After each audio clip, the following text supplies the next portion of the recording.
Hello everybody, my name is James Elliott and I run Elliott Antique Clocks Limited and I also run the eBay shop, the Horology Centre. And today I've got this lovely vintage Rolex to show you. It's a Rolex Oysterdate from 1975, absolutely cracking condition. This watch has been fully restored throughout, so it's sort of almost factory fresh finish. You're obviously still going to get the odd marks, you're not going to get everything out because I don't like to go too overboard. You don't want to, when refinishing the case, you don't want to apply too much pressure because you'll end up rounding off the chamfered edges, which is an absolute no-no for watches, and it's not the sort of thing collectors are after. So it's really had a very, very light polish and brushed finish to the bracelet.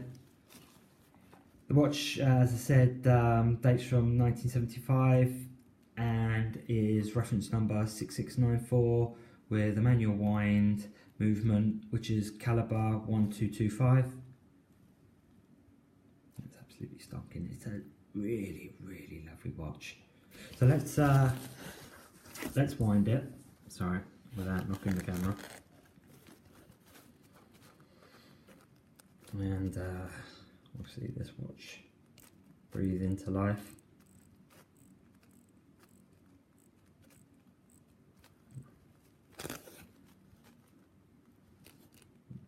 There we can see there's no wobble on that crown whatsoever.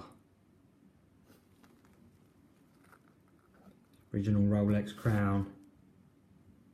We've got the time graph results on the if you check this watch out in my eBay store, in the images we've got one of the watch being tested on the time graph. It's got some awesome results there, really accurate timekeeper. Movement's been fully stripped down, cleaned, oiled, escapement recalibrated,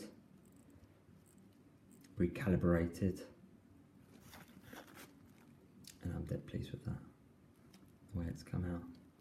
As I said, I haven't gone too overboard with the polishing.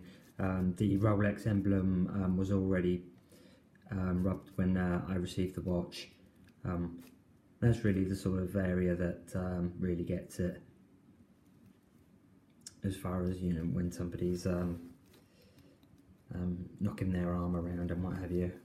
But we're really zoomed in here. What you're seeing here is well beyond what the human eye will pick up. So I like you to see it as it is, and so it's going to look even better in the flesh.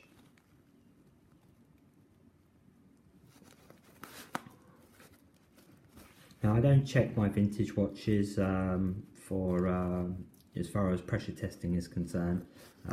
However, when restoring the case, I